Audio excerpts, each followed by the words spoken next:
J'ai mis le volume, j'entends pas.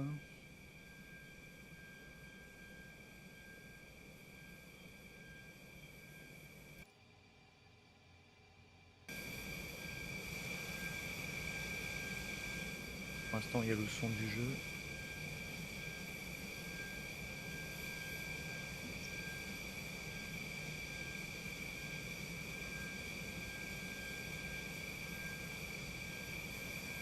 Je crois que je me suis entendu parler. Alors, j'ai mon logiciel qui a planté, je le redémarre et normalement il devrait plus me planter de la soirée.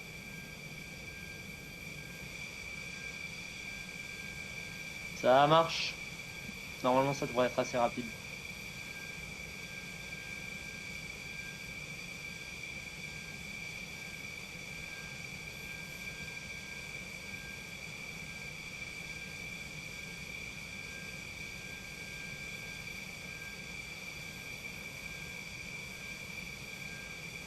Ouais, pas de souci.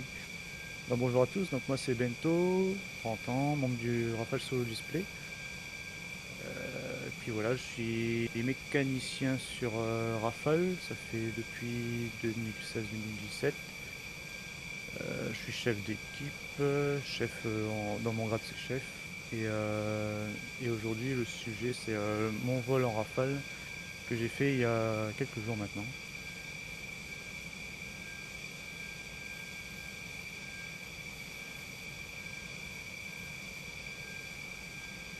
Ouais. Par contre je sais pas si on t'entend sur le live, je m'en suis entendu mais pas toi je crois.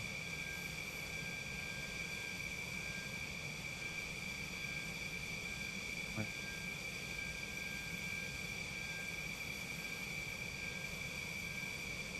Ouais, parce que là, tu es en train de parler sur la caméra et on t'entend pas.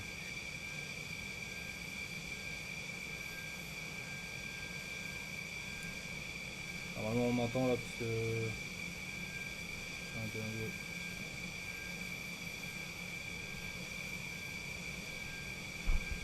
Ah, normalement là on m'entend, bah on va voir au bout d'une minute. Parce que j'avais débranché mon micro, je l'avais remis.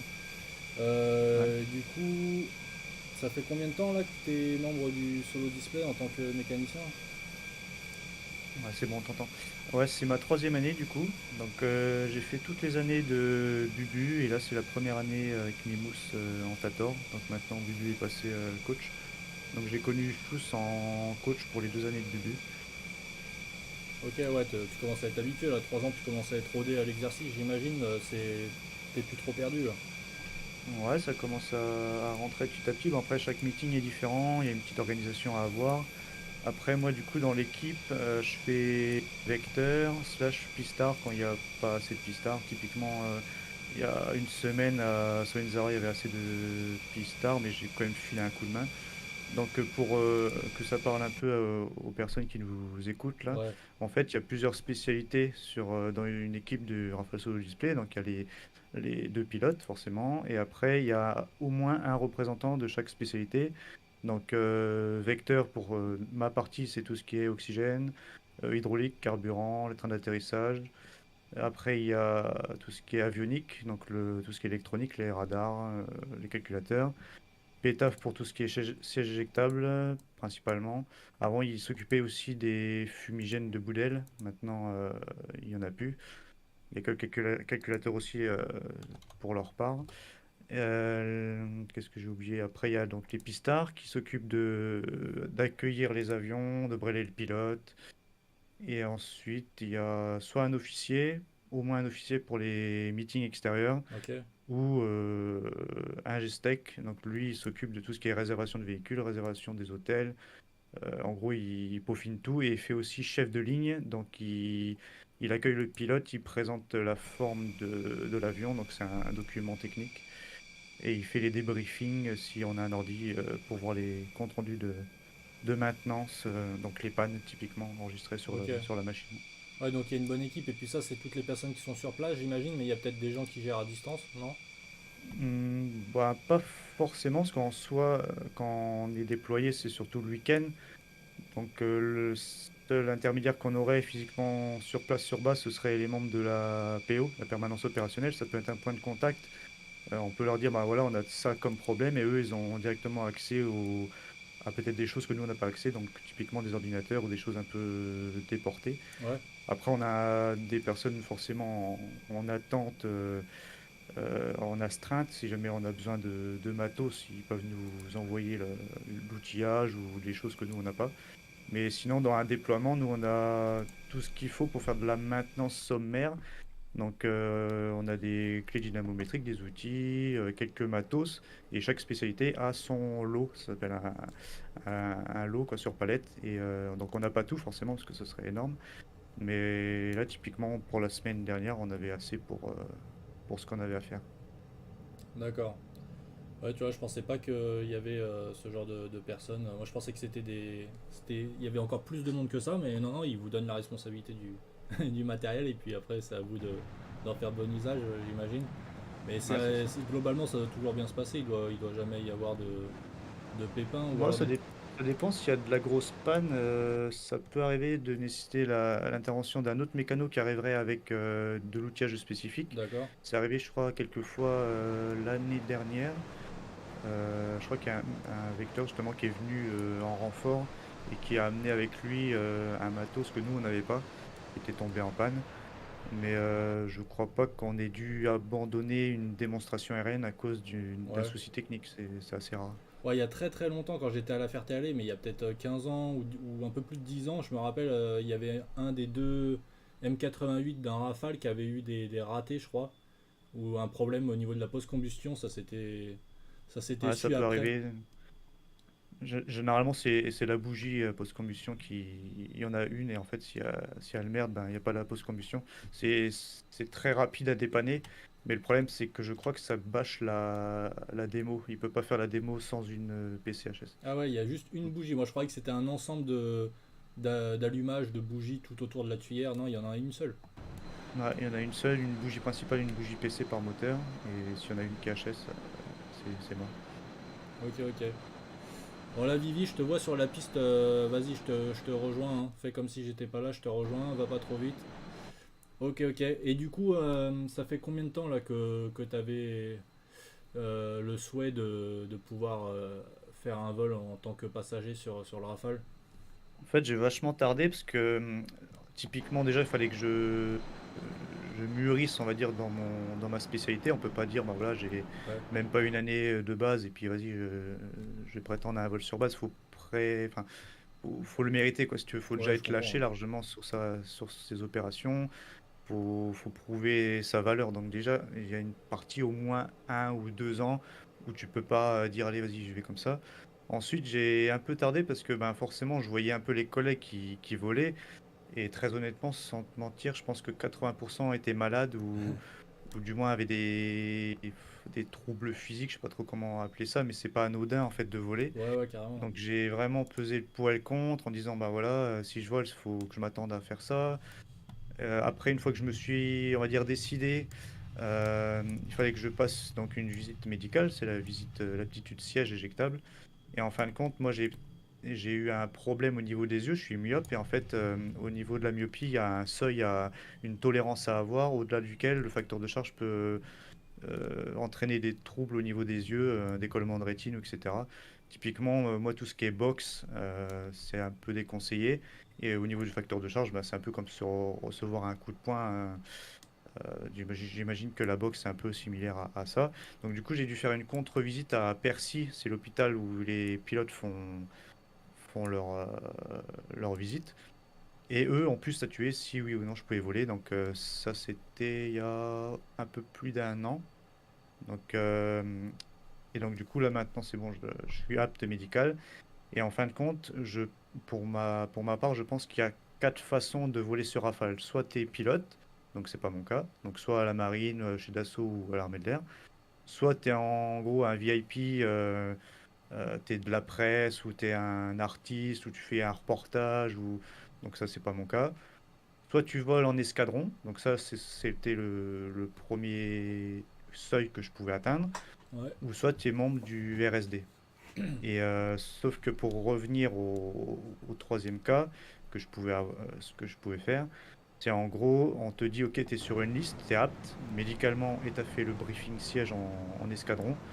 Et ben demain, 14 h tu voles, c'est une mission de combat et tu vois, c'est pas une mission, tu choisis pas ton pilote, tu choisis pas Ouais, ta ouais, mission, je tu comprends. choisis pas l'avion, tu choisis pas l'heure ni le jour, enfin, c'est assez impersonnel, on va dire. Et moi, je voulais pas forcément faire ça parce que bah, déjà pour mon premier vol, je savais pas trop comment j'allais réagir. Et en plus, si jamais je gâchais entre guillemets un vol, c'est pas optimisé quoi. Si pendant une mission de combat, le gars il est obligé de mettre les ailes à plat parce que tu te sens trop mal, Ouais, ouais. bah moi je l'aurais mal vécu en fait. Bah carrément, franchement. Attends, juste, je regarde les commentaires. Il y a Quentin, je l'avais eu en live et lui, il est mécanicien dans l'armée de l'air aussi, si je me trompe pas, sur avion de transport. Et attends, je lis ses commentaires. C'est le même avion chaque année ou il change pour limiter la fatigue de la machine comme la PAF? C'est une bonne question. Est-ce que c'est le même Rafale à chaque fois pour les solo display ou est-ce qu'il le change? Non, donc en fait du coup c'est généralement, enfin c'est même toujours ça. Celui qui est peint c'est un monoplace. Bon, au final, ça pourrait être un biplace, mais peut-être pour des raisons esthétiques, on choisit souvent voire tout le temps un monoplace. Et typiquement à Salisier, on n'a quasiment aucun monoplace. On en a peut-être trois, Ouais, je ne sais plus exactement. Donc en fait, quasiment à chaque fois, le monoplace RSD, c'est un avion de Mont-de-Marsan qui nous prête juste pour la saison. Donc là, cette année, c'est le 147, je crois, qui a été choisi. L'année dernière, c'était le 150, je crois. Enfin, en fait, ça change un peu tout le temps. Et justement, c'est suivi par rapport au vieillissement de la machine. Typiquement, quand un vol est déchargé sur les ordinateurs, tu choisis le code mission et tout ça, ça implémente le vieillissement des pièces. Et tu as un code spécial RSD. d'accord, Donc, parce que solo display, c'est une mission à part entière. ouais, il y a un code mission, il y a un code familiarisation, BFI, BFM, RSD, NAV, enfin tu as tout plein de codes différents. Et ça implique un vieillissement structurel de la machine. Et une petite anecdote sympa, c'est que entre l'avant-dernière mission, enfin l'avant-dernier meeting et le dernier meeting de l'année dernière, on a démonté la verrière et on l'a envoyée en réparation. Et donc il y avait l'inscription Chousse et Bubu dessus, de marqué. Donc du coup, cette verrière-là n'était plus présente sur la dernière démonstration à Salon de Provence pour la DER des ambassadeurs. Et en fait, sur le 147 qu'on a eu cette année pour le RSD, eh ben, il y a la verrière de l'ancien Rafale sur le display. Donc en fait, alors que Ok, c'est pas la même machine, si tu veux. Une petite anecdote rigolote. d'accord, ok. Il y a Quentin qui dit aussi que dans le transport, on vole plus rapidement en tant que Pax. C'est vrai que ça paraît évident que bah, tu sais, quand ils sont mécanos dans le transport, dès le début, peut-être, ils ont la chance de pouvoir paxer, alors que quand tu es Ouais, mécano les dans la mecs chasse, nav, comme ouais. tu dis, ça se mérite, ça prend plus de temps.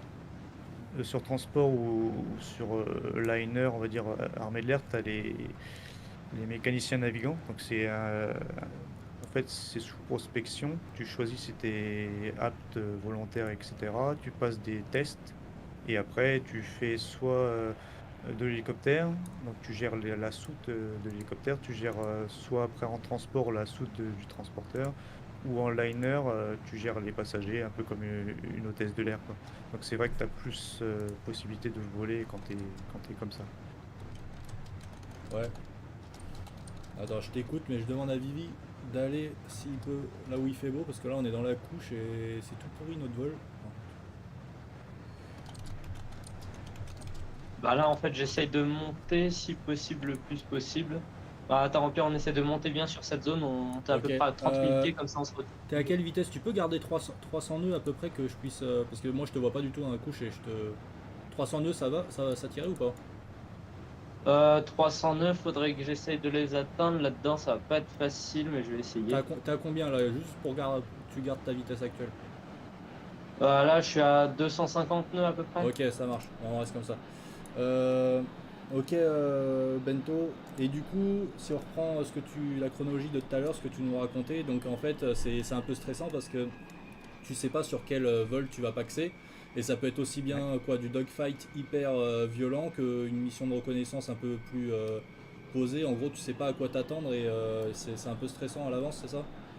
Ouais, c'est ça, c'est pour ça, j'ai vraiment réfléchi, pesé le pour et le contre. Je me suis dit, voilà, si c'est un coup pour être dégoûté pour mon premier vol, c'est un peu dommage.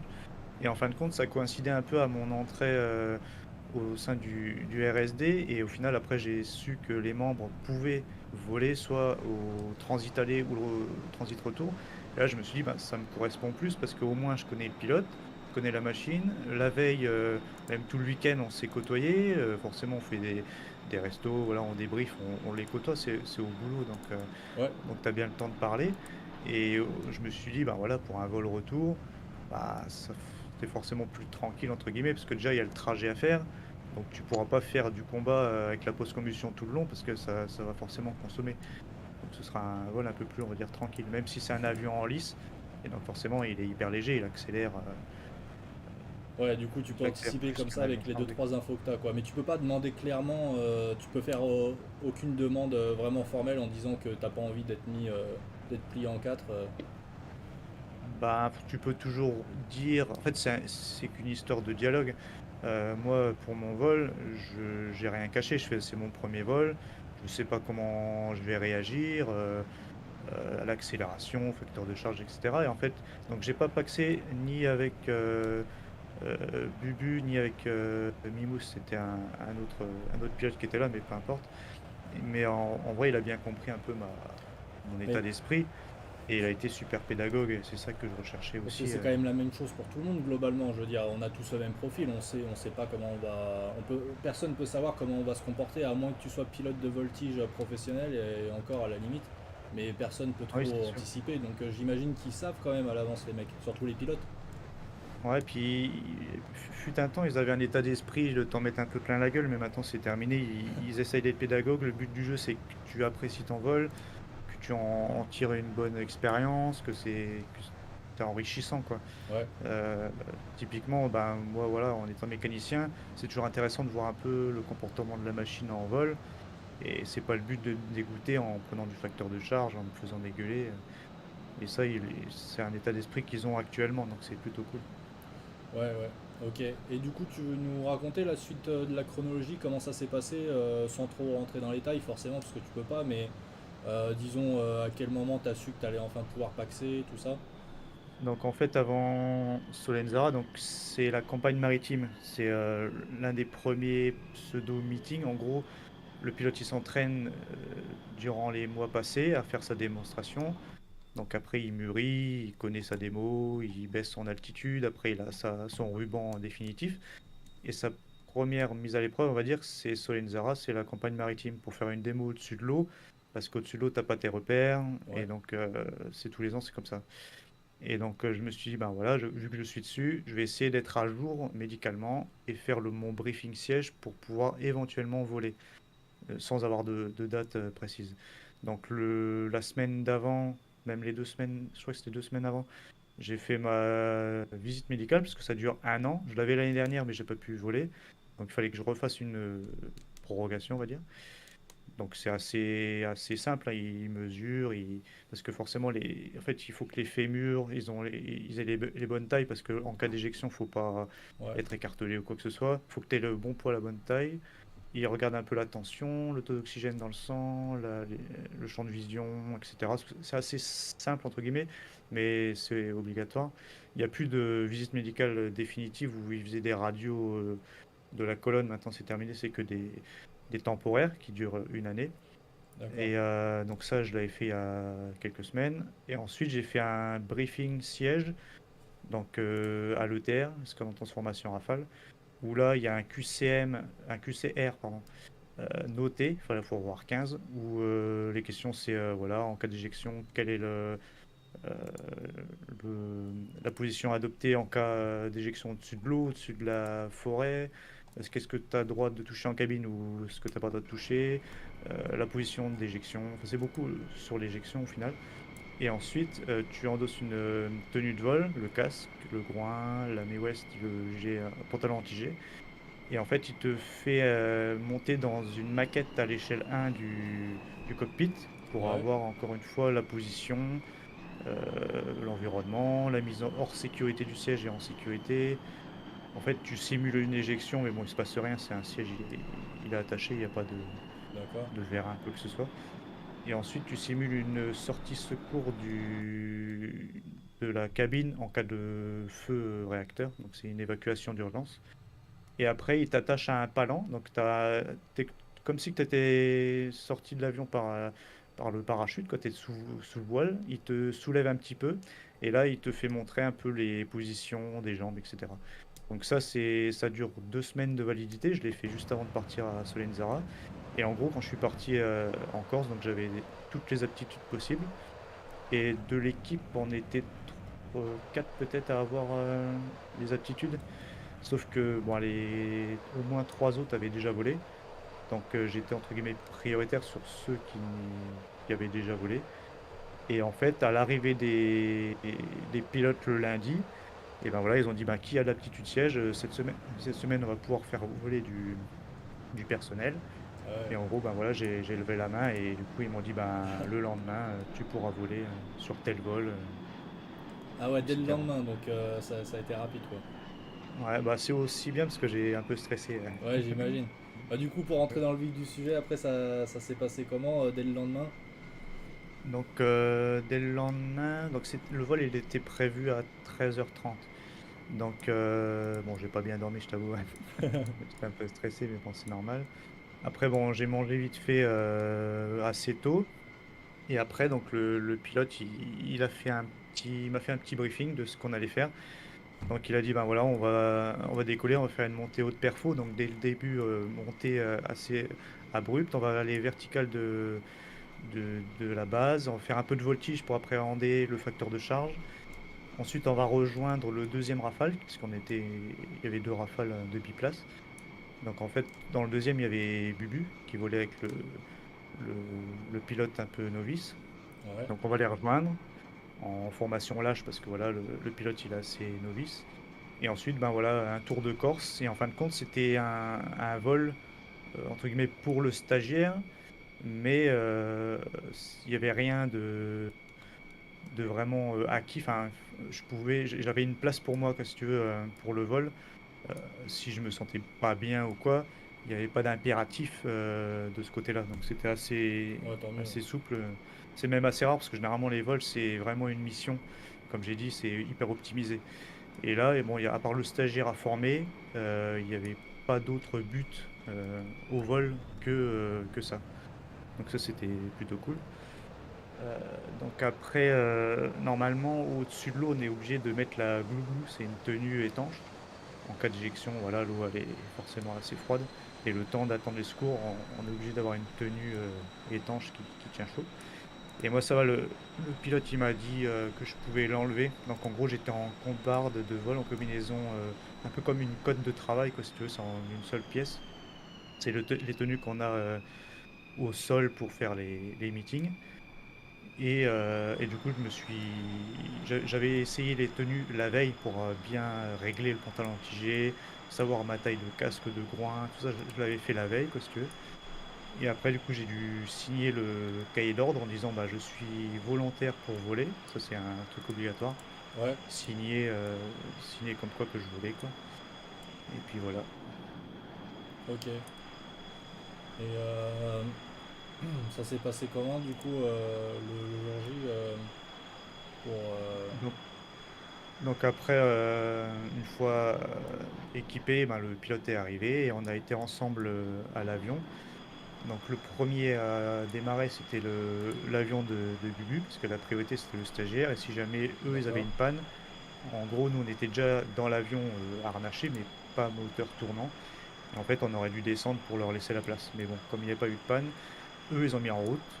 Une fois qu'ils étaient bons, nous on a mis en route. Donc ce qui a été cool, c'est que le pistard qui m'a brêlé, franchement il était sympa, parce qu'il connaissait vraiment un peu les appréhensions de chaque PAX. Donc en fait, c'est comme tous les pistards, et c'est eux qui brêlent les pilotes. Mais là, en plus, il m'a donné des conseils. Il m'a donné des tips quoi, pour le comportement, comment mettre les bras. Enfin, franchement, c'était assez cool, quoi. Donc on a mis en route, on a suivi l'avion leader derrière au sol. Ils ont décollé. Et puis nous, ça a suivi dans la foulée. Donc eux, ils ont pris un cap un peu sud pour faire leurs exercices. Ouais. Et nous, ben, comme briefé, on a fait une montée à forte incidence. Donc c'était cool parce que le pilote il m'a bien prévenu, voilà, je vais cabrer, commence à Ouais. contracter. Il t'a quand même prévenu avant. Ouais, ouais. Et moi, j'avais une position, c'était pas mal. En gros, j'avais les bras assez hauts. J'étais le long de la verrière, les avant-bras le long de la verrière. Et en gros, les coudes et les épaules étaient un peu alignés, quoi, si tu veux. J'avais les bras assez hauts. Et en fait, c'est super parce que du coup, ça te gaine un peu. Ça te comprime un peu le gilet de sauvetage et ça te comprime par la même occasion le casque. Donc, du coup, dans les mouvements de roulis, tu t'es assez maintenu, quoi. Et ça D'accord. m'a bien aidé. Donc du coup, après la première phase, c'était un peu la phase de voltige. Donc il a serré plusieurs virages, on a fait un looping, on était vertical du terrain. Donc là, j'ai vu que je réagissais assez bien aux manœuvres. Il m'a dit, vas-y, on va faire un virage à 10G pour valider le truc. Oh Donc putain. on a été à 9,7. En tout, on a été à 9,7. Ah la vache. Et Et pour ceux qui savent pas, là, tu voles quand même en voltige, toi, hein, t'as un minimum l'habitude. j'ai fait juste un baptême de voltige en cablis. Et Ah, sinon, ok. j'ai juste fait Ouais, oui, c'est le vrai. PPL. Tu m'en avais parlé, oui, t'as juste fait une espèce de mise en garde pour le PPL, c'est tout. Bah, c'était après mon PPL, j'étais déjà licencié et c'est une opportunité que j'avais D'accord, mais de faire un vol. t'es pas un habitué de voltige. Donc là, quand tu me parles Non, du tout. de virage à 10G et tout, ouais, t'es pas du tout habitué, donc ça a dû être archi violent, non? Bah, en fait, c'était un pic à 10G, on n'y est pas resté. Ouais, Si tu ouais. veux, il a tiré, hop, au 10G, ok, on relâche. Tu vois, c'était vraiment juste pour voir un peu la sensation. Par contre, dans la voltige, on était à 5G, peut-être vers là, en virage assez constant. Donc là, tu as bien le temps de sentir que tu es écrasé, de faire la respiration saccadée, de gainer les cuisses et les abdos, de sentir le pantalon qui te comprime. Ouais, Et même, si tu veux, mon vol du décollage à l'atterrissage, ça a duré 1 heure. Et à la fin, je sentais que physiquement, je commençais à fatiguer et je supportais un peu moins les G. Le voile gris, je ne l'ai pas eu à 10G, je l'ai eu un peu avant l'atterrissage au break, durant un virage assez constant à 5G, je crois. ouais, donc tu t'épuises au fur et à mesure. Les mecs, par exemple, qui sont en mission et qui encaissent, à la fin, ils sont beaucoup moins efficients, ils supportent beaucoup moins qu'au début du vol, quoi. Ouais, c'est ça. Puis après, c'est peut-être aussi de ma faute. J'ai peut-être pas gainé comme il fallait. J'ai peut-être pas respiré comme il fallait. Donc, assez à la fin, je, je respirais pratiquement normalement. Et en fait, c'est le piège, je pense, à éviter. Il faut toujours être concentré et tout donner jusqu'à la fin, quoi. D'accord, tu gaines, t'anticipes avant que tu prennes cher, avant que tu prennes un gros facteur de charge, tu forces sur les jambes, c'est ça? Ouais, ou même pendant. En fait, il y a des astuces. Faut mettre le palonnier. Bon, il est réglable. Tu peux l'avancer ou reculer. Et en gros, le truc à faire, c'est de le reculer pour que tu sois en appui dessus, Ouais, les jambes légèrement fléchies. Et quand tu es sous facteur de charge, tu pousses sur les deux pédales en même temps. Et en même temps, tu contractes les abdos, en plus de faire la respiration d'accord. saccadée. Et ça permet de résister. Et le pantalon anti-G, ça enlève 2G Ah, ça enlève deux dans jeux, le d'accord. ressenti. Ouais.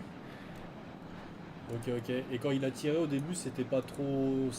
Émotionnellement, ça a dû être dur, hein, même sans parler du facteur de charge, le fait de tirer, de prendre, je sais pas, t'as combien au vario, mais ça doit grimper un truc de fou furieux. Ça a été émotionnellement, c'était pas trop violent. Ouais, bah moi, mon appréhension, c'était un peu le mal aux oreilles, c'est avec Ah ouais? la prise d'altitude brutale ou la descente brutale. Mais si tu veux, il y avait une couche soudée nuageuse à peut-être 5 ou 6 000 pieds. Donc, et on est resté tout le temps en dessous. Donc ça, de ce côté-là, j'avais pas cet effet barotraumatique ou quoi des oreilles. Mais non, sinon, j'ai pas eu de vertige ou de choses, ou même de tremblements à contrôler ou des choses comme ça. Ça a été, c'est quand même quelque chose de se sentir écrasé. Je pensais que le casque allait peser plus, mais ça va encore. Je pensais avoir plus chaud, mais au final, j'ai pas plus transpiré que ça. Franchement, je pense que c'est grâce à la ventilation, la climatisation. Franchement, ça marche vraiment bien sur Rafale.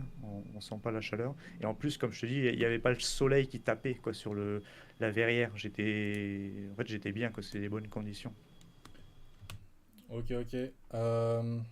Bah là, moi, je viens d'arrêter le vol parce que c'est n'importe quoi, j'ai pas de lumière dans le cockpit, je sais pas où est le train d'atterrissage et tout, il sort pas. J'ai arrêté, puis je préfère me concentrer sur ce que tu racontes. Du coup, attends, de quoi Bah, on t'as n'a qu'à pas. faire le vol à Solenzara, sinon dans les mêmes conditions, 2 jours. Ouais, mais Attends. comme tu veux. Ouais, Vivi, si tu veux, tu nous suis à Solenzara là. Attends. Parce que le problème, c'est que là, le train d'atterrissage, il sortait même pas. Je le connais pas du tout, le truc. Donc, il faisait complètement nuit pour arranger les choses. Euh, Attends, Non, il y ça. a une Ouais, du question coup, pour les spares du. T'as vu, il y a une question là dans le chat sur les spares du RSD. Donc, Attends, juste 2 secondes. Vivi, tu veux me rejoindre à Solenzara là?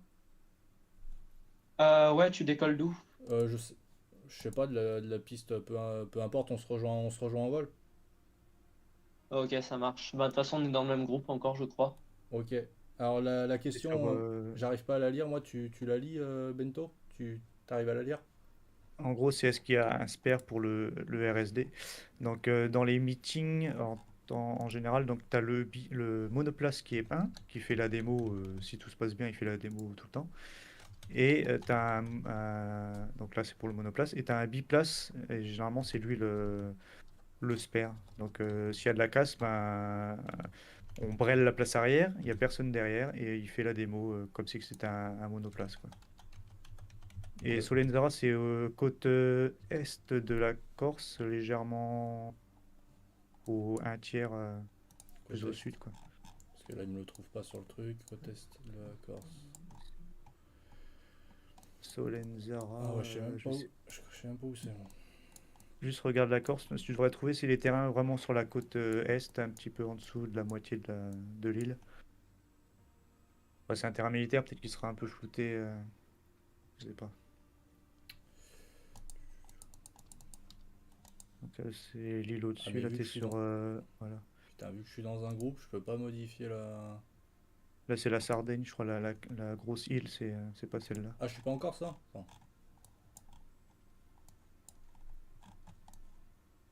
Comme il y a un Ah peu ouais, de latence entre les deux. Ah ouais, t'as raison, j'étais en dessous. Ah, moi, je suis pas du tout du coin. Attends, j'aimerais juste quitter le mode. Putain, c'est où ça? Comment je quitte le mode.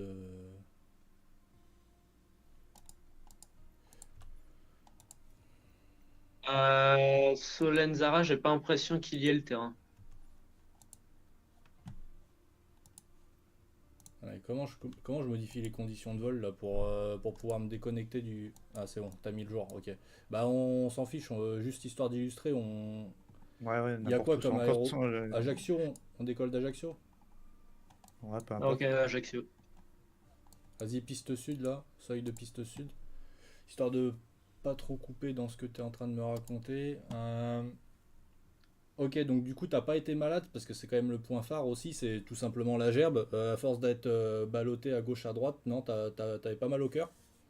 En fait, j'ai un peu bétonné le truc et en gros, j'ai pris un médoc, ça s'appelle le Ok. Scopoderm. C'est un médoc c'est un patch qui se fixe derrière l'oreille. Et Ah ouais, il y a beaucoup de pilotes qui en prennent au moins le temps de s'accoutumer au vol en rafale. Et d'accord. c'est un médicament assez puissant, c'est sous ordonnance. Ah oui. Et moi, j'ai pas hésité à en prendre parce que je voulais Bah oui, bétonner le histoire de truc, pas quoi. gâcher ton vol. Si c'est une fois, ça va. Après, je sais pas s'il y a comment on appelle ça, des effets indésirables. Mais si c'est pour une fois, autant ne pas foirer ton vol avec l'envie de vomir. Ouais, c'est ça. Et ça a été Donc bien du coup, ouais, efficace? j'ai quand même acheté ça pour être sûr. Au moins, ça retardait. Si j'allais être malade, ben, de toute manière, j'allais être malade, mais au moins, ça a retardé D'accord. l'échéance le plus possible. D'accord, ouais. Donc finalement, t'as pas été malade. Ça a duré combien de temps ton vol?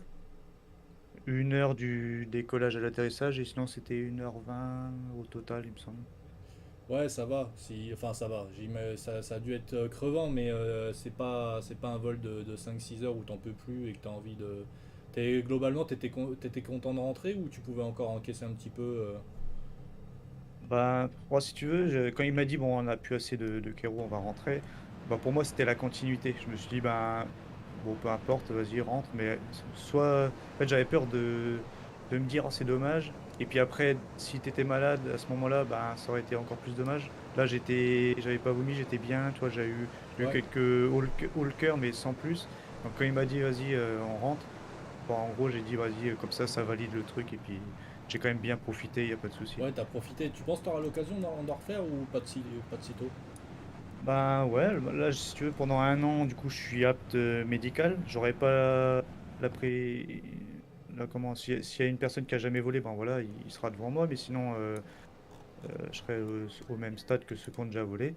Et D'accord. peut-être que sur un autre meeting, j'aurai l'occasion de voler. Si tu veux, dans cette manip-là à Solinzara, il y a eu que 2 vols pour le personnel.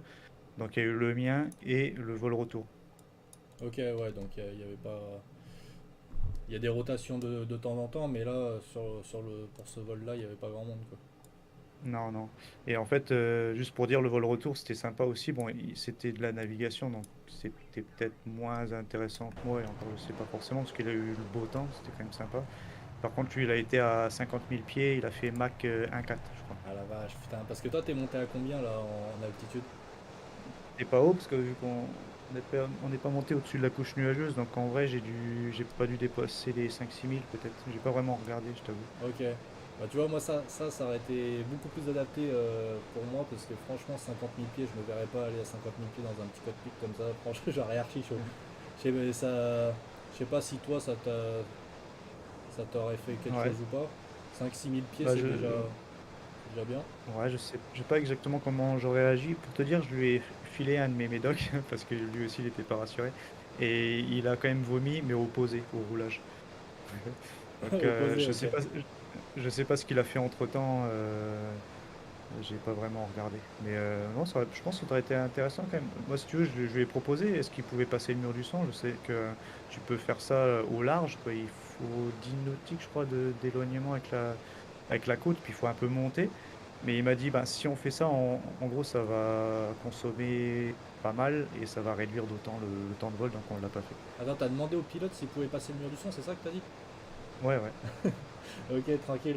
Et 10 nautiques, je pensais que c'est. Alors moi, je pensais pas du tout. Je pensais que c'était pas du tout ça. Moi, je pensais que c'était uniquement en cas d'urgence et clairement pas sur le territoire français ou alors peut-être à 200 bornes dans l'Atlantique, tu vois. Non, il me semble que c'est ce qu'il a dit. Et typiquement, pour le vol retour, bah, ils étaient entre la Corse et la côte française. Bah, ils ont pu passer le mur du sang et en même temps, ils étaient assez hauts, donc ça posait pas de problème. Ok, ouais, quand t'es assez haut, d'accord. Ah ouais, ouais.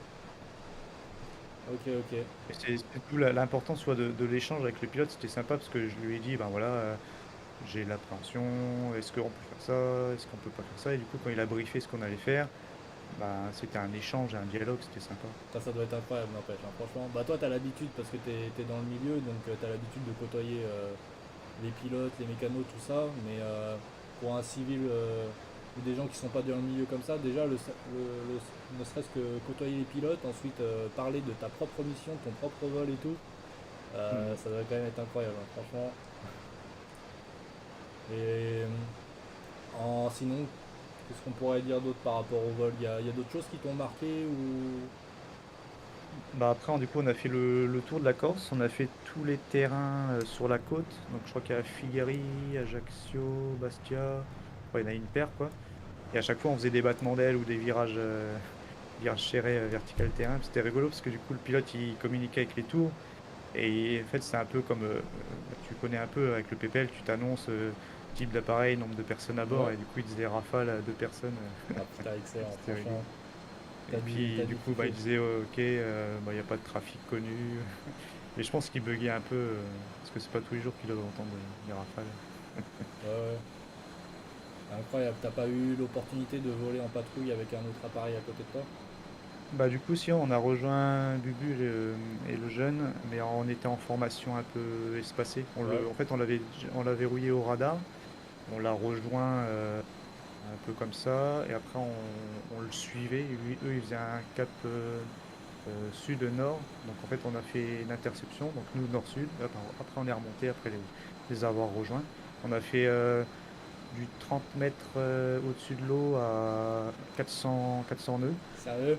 Et, et puis et après, il m'a filé les commandes, bah, pas à 40 mètres sol, Ouais, mais ouais, j'imagine, ouais. un peu plus haut pour voir un peu la réactivité en roulis, en tangage. Ah la vache, putain. C'est ce que j'allais te demander par rapport aux commandes, mais là, ne serait-ce que ce que tu m'as dit, 30 mètres, 400 nœuds, ça doit être absolument incroyable. Le commun des mortels ne connaît pas ça. Ouais, ouais, puis après on a fait du coup un petit peu de montagne parce qu'entre les terrains, on a fait le tour de l'île, mais on a un peu coupé au cours. Et du coup, on était un peu dans les vallées, bon, sans être dans la haute montagne, mais un petit peu pour suivre le relief. Ça aussi, c'était sympa de ce côté. Et tu voulais me dire, donc du coup, il t'a filé les commandes, tu dis ce que tu veux, hein, t'es pas, s'il y a des trucs que tu peux pas dire, tu dis pas, mais t'as pu avoir les commandes en termes de maniabilité et tout, t'as eu quoi comme ressenti? Bah, c'est assez réactif. Mais après, je m'attendais un petit peu à ça parce que j'avais déjà fait un peu de simulateur sur ma base. Donc, j'avais déjà un peu le ressenti du taux de débattement quoi, des commandes. Et après, c'est vrai que d'être dedans, c'est surtout le roulis, c'est vraiment impressionnant parce que ça te chahute un peu à gauche, à droite. Et c'est plus perturbant, je trouve, que le facteur de charge du D'accord. haut vers le bas. Alors peut-être ça, c'est En... quand tu le subis, c'est comme en voiture, si le pilote ou si le conducteur tourne brusquement, tu dois vachement subir, mais peut-être quand c'est toi qui engage la manœuvre toi-même, peut-être que c'est différent. Enfin, dans les Ouais, autres véhicules, t'es ça un, fait cet effet-là. t'es un peu moins surpris, c'est sûr, mais en fait, ce qui est un peu paradoxal, c'est quand j'avais les commandes, je me suis dit, ben, je vais pas, j'ai pas envie de me faire mal, donc tu vois, j'étais un peu souple, quoi, même un peu trop, c'est même un peu dommage pour la machine. Ouais. Et je préférais limite que ce soit lui, tu vois, qui fasse les manœuvres, comme ça au moins je vois ce que ça donne. Et puis de toute manière, il me prévenait quand il faisait des choses, donc j'étais pas surpris de ce côté-là. D'accord. Tiens, pendant que j'y pense, là, quand tu mets la post-combustion, vous avez mis la pleine PC sur la piste pour décoller. L'accélération, c'est assez impressionnant. Tu sens un coup de pied au cul un petit peu? Ouais, en fait, il y a eu pas mal de collègues qui m'en ont parlé. Bon, il y en a, ils disent, bon, ça accélère, c'est sûr, mais c'est pas non plus incroyable. Il y en a, ils ont dit, oh putain, je m'attendais pas à ça, c'était vraiment impressionnant. Et du coup, je me suis dit, ben vas-y, je vais me mettre dans le pire des cas où je vois que c'est vraiment impressionnant.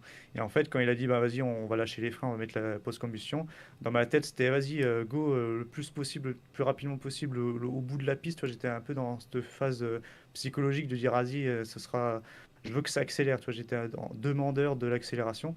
Même si, bon, je redoutais forcément ce que j'allais ressentir. Mais en fin de compte, j'étais, je pense, dans un état psychologique intéressant, dans le sens où, bon, j'ai pas été tant surpris, même si en vrai, ça accélère vraiment, il y a pas de souci là-dessus. Mais j'ai peut-être mieux résisté que si j'étais tranquillement à me dire, vas-y, je vais voir ce que ça donne, quoi. Mais ouais, ça accélère, et le pire, c'est que une fois qu'il déjauge, ça continue d'accélérer. Après, le train il rentre, ça accélère encore plus. Et en fin de compte, qui m'a libéré de l'accélération, ça a été la montée à, je sais pas combien on était, peut-être 50 degrés ou enfin, une forte montée. Ouais. Et là, forcément, l'accélération a un petit peu diminué, même si elle continue d'accélérer. Mais c'est ce qui m'a un peu libéré de ce phénomène de, voilà, t'es plaqué dans le siège. Et je pense que s'il serait resté au niveau de la mer pleine post-combustion, on aurait accéléré encore. C'est vraiment Ah, ça va impressionnant, être quoi. incroyable parce que oui, c'est sûr, enfin, logiquement, de notre point de vue, c'est pas une voiture, c'est-à-dire que le 0 à 100, il est pas forcément, t'es pas forcément écrasé, c'est pas une Tesla plaid. Par contre, Ouais, ouais. ça ne fait que accélérer quoi. Donc quand tu au bout de 100 km/h, 200 km/h, et ça continue à pousser, et puis c'est là que ça doit faire un petit peu peur, c'est qu'en fait, t'es déjà super rapide et tu sais que le truc, il va faire que accélérer encore. Et là, tu me dis, le seul moment où il a commencé un petit peu à se calmer, à décélérer, c'est au moment où vraiment il a monté fort. Donc on se rend compte un petit peu de la puissance du truc. C'est ça, hein. Ah, c'est vrai. Ouais, ça doit être absolument. C'est- Je pense qu'il n'y a pas trop de mots. À mon avis, il faut le vivre comme toutes les expériences. À mon avis, il faut le vivre pour vraiment s'en rendre compte. Ouais, ouais. Puis, ouais, juste avant la montée, je commençais à me dire, oh là, ça commence à être, à être chaud. Et quand il a monté, en vrai, c'était juste magique parce qu'on avait une vitesse déjà assez folle. Je t'avoue que j'ai pas vraiment regardé les VTL ou le HUD parce que je sais que ça peut rendre malade, donc je profitais vraiment de la vue Ouais. extérieure. Et ouais, c'est quelque chose. Après, il y a quelqu'un qui dit, est-ce que avec le casque c'est bruyant ou quoi? Donc il y a des pilotes qui mettent des bouchons d'oreille en dessous de leur casque. Et en vrai, t'as pas forcément besoin. Tu sens le vent accélérer, t'entends que ça fait de plus en plus de bruit au fur et à mesure que tu accélères, mais ça reste largement supportable. Par contre, ce qui est vraiment bruyant, c'est les alertes de bord et aussi le bip des trains. Donc il y avait Bubu qui faisait avec le jeune qui faisait des tours de piste, et à chaque sortie de train, ils appuient sur la 3 verte pour émettre un son sur la radio et pour vraiment confirmer que le train est sorti. Et ça arrache les oreilles. Ok, c'est vrai que c'est une bonne question parce que moi je me suis toujours demandé. Après, on peut le voir un petit peu avec les caméras embarquées, tout ça. Mais quel son globalement on entend? Et notamment, toi, tu parles de son de vent. Mais est-ce qu'on entend vraiment beaucoup les moteurs? Parce que ce qui est vraiment incroyable avec un avion de chasse, c'est le bruit des turboréacteurs. Est-ce que c'est vraiment assourdissant les turboréacteurs quand on est à l'intérieur ou pas? Non, pas tant que ça. En fait, on entend un souffle, un bruit un peu étouffé, un peu grave, Ouais, mais je pouvais pas distinguer le changement de régime, quoique c'est un petit peu, mais non, c'est pas ça. En fait, c'est un bruit ambiant, assez étouffé. Et ce qui ouais, vraiment ressort, c'est les conversations radio d'accord, et le son du vent, j'ai trouvé. d'accord. Et même la pleine post-combustion, c'est-à-dire quand il n'y a pas encore de vent, on va dire au tout début de l'accélération sur la piste, même pleine PC, c'est pas, ça te casse pas la tête, quoi. Non, on l'entend, mais ça reste largement Ça, c'est assez supportable. incroyable, hein, parce que quand tu sais le bruit que ça fait, c'est vraiment, moi, c'est ce qui m'impressionne toujours le plus, c'est le bruit dans les avions de chasse. Et quand tu sais le bruit que ça fait, tu te dis, mais putain, les pilotes, ils doivent avoir la tête qui explose. Mais ça Ouais, doit être bien non, mais insonorisé, plus le casque, plus ouais, ceux qui mettent des boules caisses, peut-être. ouais, c'est ça. Déjà, la cabine, quand elle se ferme, déjà le son du TGA, donc de l'APU, tu l'entends quasiment plus. Ouais, Euh, bon, après, tu entends le cycle de démarrage, mais c'est vraiment étouffé. Et ensuite, par-dessus, tu as le casque. Et c'est vraiment, ça t'englobe les oreilles. Et en plus, tu as des écouteurs intégrés, on va dire, et ça appuie sur les d'accord. oreilles. Donc, non, c'est Ouais, assez tout est fait pour insonorisé. que ça soit nickel, ouais. Mm. Ok, ok. Bah, ça nous donne déjà pas mal de repères. Ouais, je sais pas, moi il n'y a rien qui me vient d'autre dans les commentaires, n'hésitez pas parce que c'est l'occasion jamais si vous voulez poser la question à quelqu'un qui a pu monter dans Rafale. Euh, Est-ce que tu penses qu'il y a d'autres points qui peuvent être intéressants à expliquer ou Ouais, pas? peut-être l'équipement de vol et le brelage, Ouais, ouais, peut-être. avec plaisir, ouais. Donc, bah, je sais pas si les gens ils voient un petit peu à quoi ça ressemble un pilote harnaché, déjà équipé de sa combinaison. Donc, en gros, bon, il y a le casque, il y a le groin. Sur le casque, il y a des visières fumées et non fumées. C'est obligatoire de au moins descendre la visière fumée, enfin, non fumée, en cas d'éjection de collision volatile. Ça peut arriver à tout moment. Euh, donc, le groin, il appuie vraiment, ça fait tout le tour de la bouche et du nez. Et dedans, tu as l'oxygène. Enfin, en fait, c'est pas de l'oxygène, c'est de l'air enrichi en oxygène au fur et à mesure que tu montes en altitude. Et ça, c'est assez perturbant. C'est assez. Parce qu'en fait, si tu veux, tu as une surpression de 3 millibars qui arrive sur ton D'accord. visage. Et en fait, ça t'aide à inspirer, mais du coup, il faut que tu forces à l'expiration. Ouais, Et quand tu inspires, ça, moi pour ma part, ça faisait quand même une petite vibration d'air, quoi. ah ouais, Tu sentais qu'il y avait du mécanisme derrière, quoi. d'accord. Donc c'est un Donc, peu déroutant. Et est-ce que ça t'abîme un peu la gorge au bout d'une heure ou pas? non, c'est ce que j'avais un peu l'appréhension, du style un peu comme une climatisation où c'est hyper sec. Et non, je n'ai pas eu ce phénomène-là. Par contre, le groin était peut-être un peu mal ajusté, du coup, ça m'a fait un peu mal au nez, surtout à la fin. Ouais, Mais sur le coup, je m'en foutais, je voulais vraiment que ce soit étanche et que ça marche bien, quoi. Parce que je pense que ça aide vraiment. Typiquement, quand j'ai eu pas nausées, mais j'ai senti un peu le ventre un peu faire des siennes. Typiquement, il a dit, bah, vas-y, on va se remettre un peu sur le large, elle à plat, respire bien. Et le fait d'avoir une surpression dans le masque et de l'air assez frais, mais sans plus qui arrive, je pense que ça a calmé vraiment mes pseudo-nausées que je commençais à avoir. d'accord. Donc non, tu sens l'équipement qui est vraiment étudié pour faire la mission, quoi. C'est du 100% opérationnel. Donc après, pour décrire encore, donc j'avais pas la glouglou, j'avais la tenue de vol, la combinaison. Et ensuite, tu as la Mae West, donc c'est la partie haute, le gilet de sauvetage. Ouais, Donc là, il y a une cartouche pyrotechnique à l'intérieur, tu as un pompon rouge, si tu le tires, ça déclenche le gilet. Donc ça pèse assez lourd, c'est l'équipement qui pèse le plus lourd si on veut. Et en bas de cette tenue, tu as deux grosses boucles qui se prennent dans l'entrejambe pour solidariser cette partie haute de la partie basse. Et sur les bras, tu as des rappels de bras, donc c'est des espèces de ficelles qui se bloquent dans la boucle centrale du siège et ça permet de rabattre les bras en cas d'éjection. Donc ça va, ça te bloque pas dans le débattement des bras, tu peux vraiment faire ce que tu veux, il n'y a pas de souci. Ensuite, tu as la combinaison anti-G, donc tu la fixes par différents points, il y a des crochets, il y a des pressions, il y a des zips. Tu as des zips d'aisance que tu peux ouvrir pour libérer un petit peu tes jambes. Mais pour le réglage, tu serres tout et derrière, tu as des gros lacets à serrer pour être plus calé sur les mollets et les cuisses. Donc ça s'est fait, comme j'ai dit, la veille. Et donc dessus, tu as la chenille quoi, pour rattacher, c'est un espèce de tuyau pour rattacher au système d'anti-G. Et donc quand tu es brêlé, tu branches déjà la SATER, donc c'est la partie qui relie le pactage de survie. En fait, tu es physiquement assis sur le pactage de survie en cas d'éjection qui se libère. Donc tu as le canot, tu as de la bouffe, de la flotte, enfin, tu as de quoi survivre quelques jours. D'accord. Et donc ça c'est relié à ta partie haute de la combinaison. Ensuite tu mets l'anti-G, donc cette fameuse, ce tuyau que tu branches. Ensuite tu mets donc le brelage, donc tu as des sangles d'épaule qui se rattachent à l'anneau central de l'entrejambe, c'est une grosse boucle rouge. Et tu as des sangles inguinales, donc c'est des sangles qui se prennent au niveau des jambes. Et en fait, c'est vraiment ça qui t'empêche de te soulever dans le siège en G négatif. Donc tout ça, c'est vraiment Ouais. serré.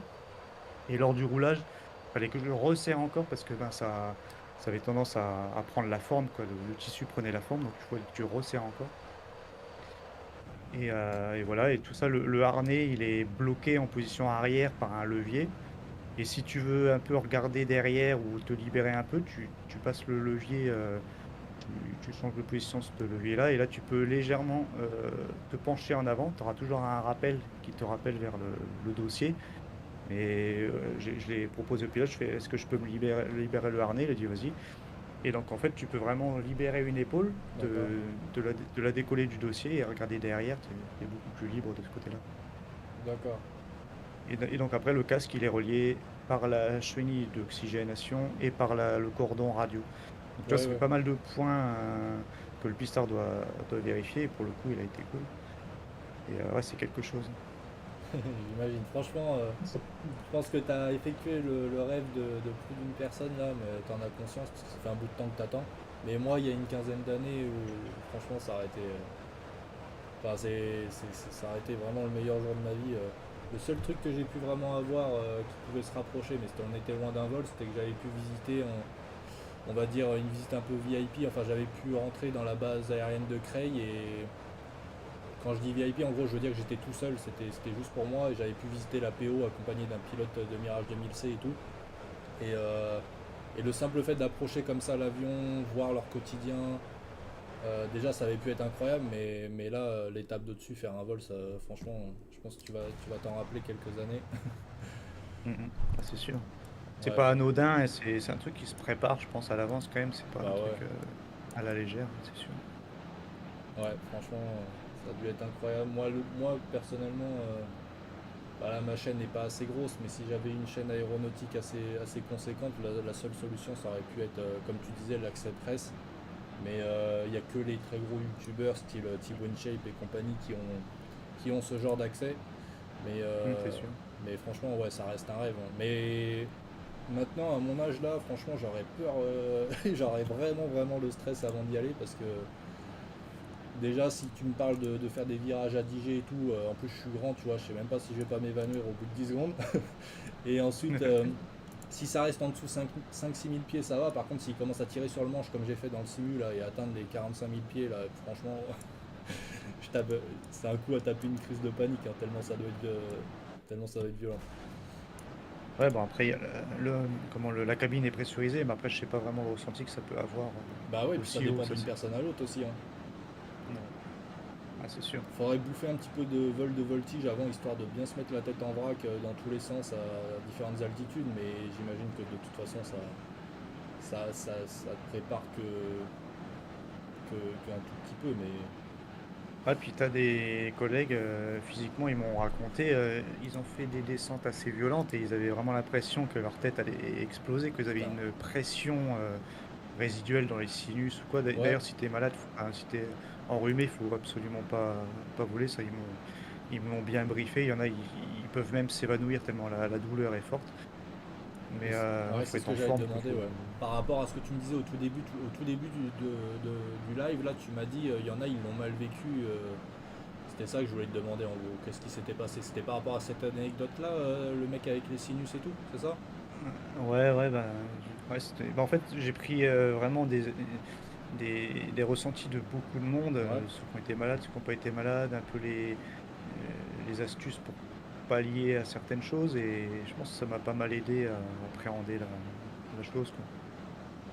Ils ont quand même intérêt, ils ont tout intérêt à être gentils avec les gens qu'ils emmènent, hein, parce que toi encore, t'es jeune, tu vois ce que c'est l'aviation, mais t'imagines le PDG d'une boîte ou je sais pas quoi, le commercial de chez Dassault, parce que moi j'en connaissais des gars qui postulaient quand je travaillais chez Dassault, j'en connaissais des gars qui postulaient mais qui avaient pas trop le profil de pilote.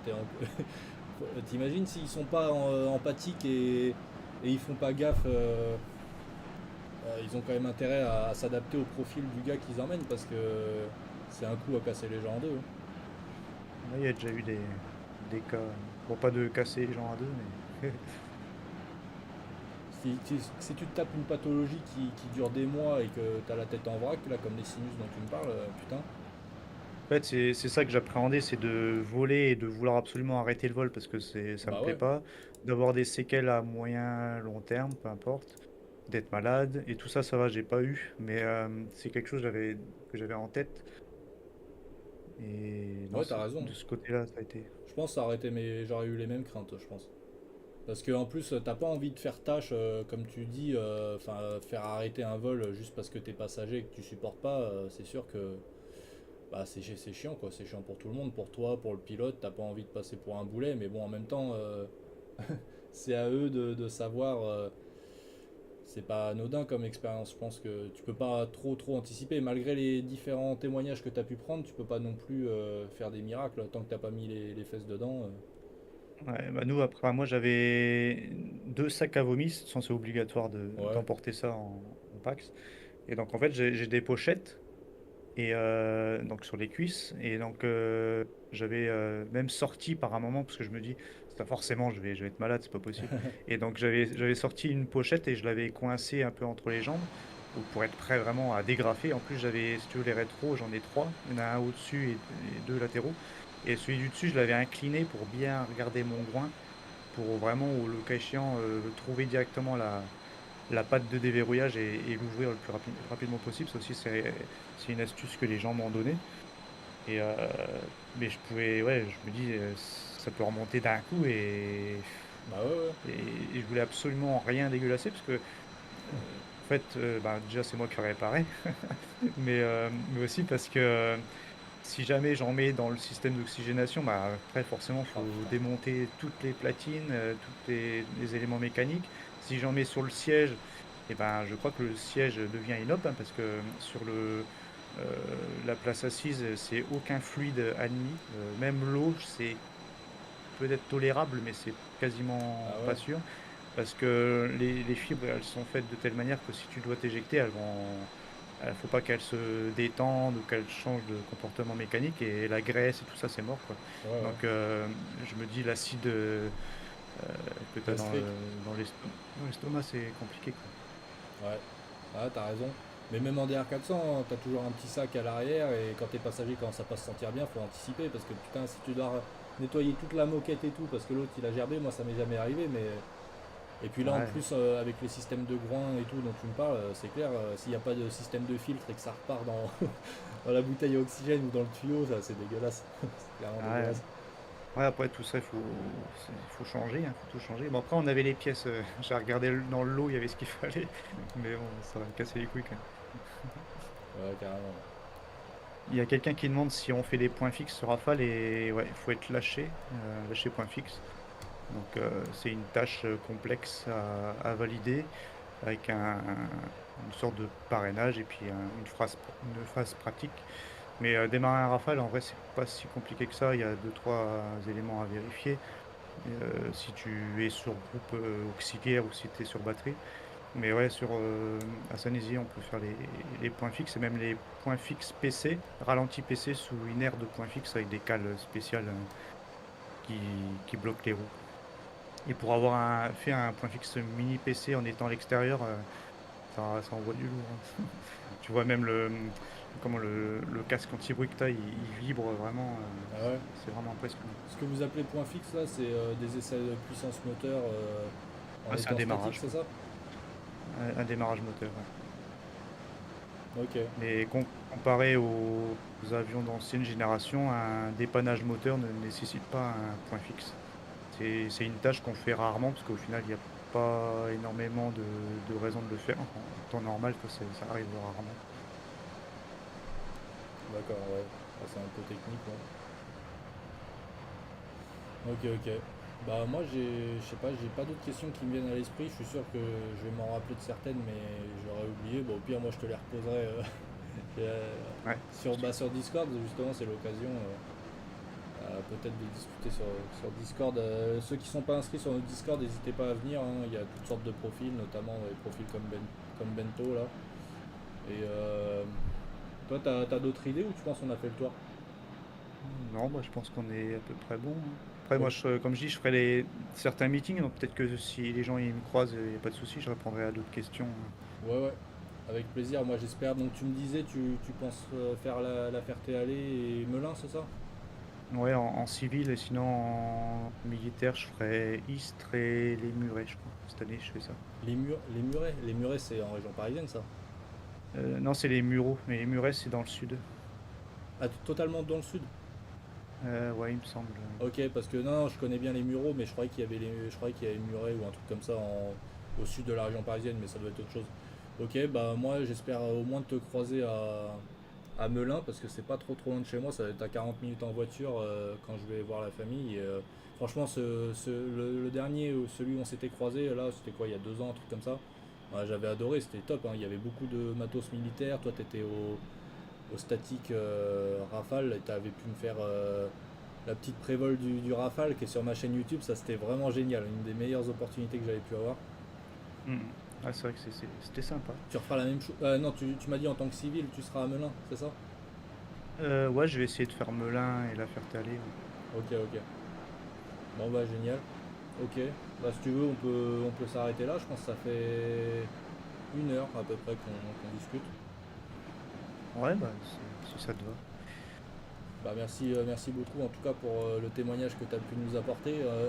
On n'a pas d'image, on n'a pas de vidéo, mais je me doute bien que tu peux pas nous partager ce genre de truc. De toute façon, il y a déjà du contenu sur YouTube Ouais. pour se donner Ouais, une il y a idée. ce qu'il faut si tu veux imager un petit peu une tenue, tout ça, c'est trouvable, je Bah pense, ouais, sur ouais, carrément, Internet.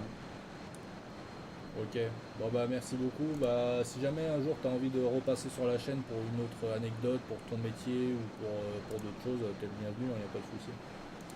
Ouais, ça marche. Merci à toi. Et bah allez, bonne soirée à toi et bonne soirée à tout le monde. Salut, Salut, salut. salut.